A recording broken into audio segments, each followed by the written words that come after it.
अहिल्यानगरमध्ये झालेल्या महाराष्ट्र केसरी स्पर्धेचा उपविजेता महेंद्र गायकवाडला उपविजेतेपदासाठी असलेलं बक्षीसच मिळालं नाही। राजकारण सुरू असल्यामुळे बक्षीस न मिळाल्याची महेंद्र गायकवाडची एबीपी माझाला प्रतिक्रिया।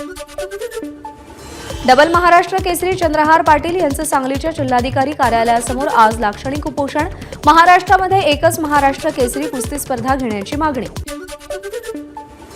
जीबीएस आजार गर्दीमुळे पसरत असेल तर बुलढाण्यातील सैलानी यात्रेवर निर्बंध आणण्याचा विचार करणार।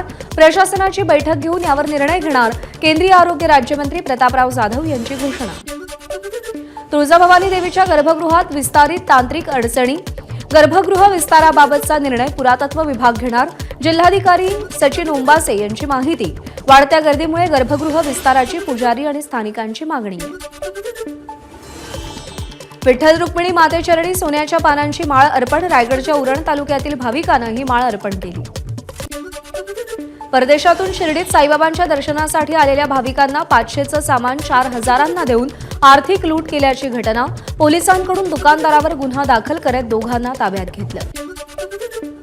वाशिमच्या शिरपूर जैन मंदिरात भगवान पार्श्वनाथ यांच्या मंदिराला जैन अल्पसंख्याक आर्थिक विकास महामंडळाचे अध्यक्ष ललित गांधी यांची भेट। पुरातन मंदिर वास्तूची पाहणी केली तसंच दोन्ही पंथीयांच्या वादावर तोडगा काढण्याचं आश्वासन। सोलापूरमध्ये वाळू माफियांची कोणतीही दादागिरी चालू देणार नाही। त्यांना मदत करणाऱ्या अधिकाऱ्यांवर तातडीनं कारवाई होईल। सोलापूरचे पालकमंत्री जयकुमार गोरेंचा इशारा। भंडाऱ्यातून जाणारी वाहतूक वळवण्यासाठी बायपास मार्गाची निर्मिती काम शेवटच्या टप्प्यात असून आमदार परिणय फुकेंकडून भंडारा बायपासची पाहणी। साताऱ्यातल्या वाईमध्ये विद्यार्थ्यांना ट्रॅफिकमधून बाहेर पडण्यासाठी चक्क पॅराग्लायडिंग करत कॉलेज गाठलं। परीक्षेला वेळेत पोहोचण्यासाठी ही शक्कल लढवली। 1 डिसेंबर 2024ला समर्थ महांगडेची परीक्षा होती। त्या दिवशीचा त्याचा हा व्हिडिओ सध्या तुफान व्हायरल झालाय।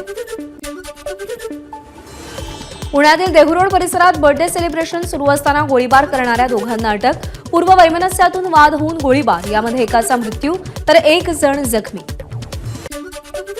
पुण्याच्या हडपसरमधील एकाच फ्लॅटमध्ये 350 मांजरी आढळल्या। या प्रकरणी आता पुणे महानगरपालिका त्या महिलेवरती कारवाई करणार आहे।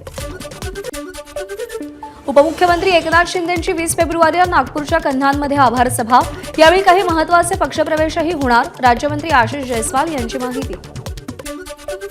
माणगावमध्ये नामदार आदिती चषक क्रिकेट स्पर्धा। रायगडच्या पालकमंत्री पदावरून सुनील तटकरेंची टोलेबाजी। मंत्री भरत गोगावले यांना कोपरखळ्या तर समर्थकांना कानपिचक्या।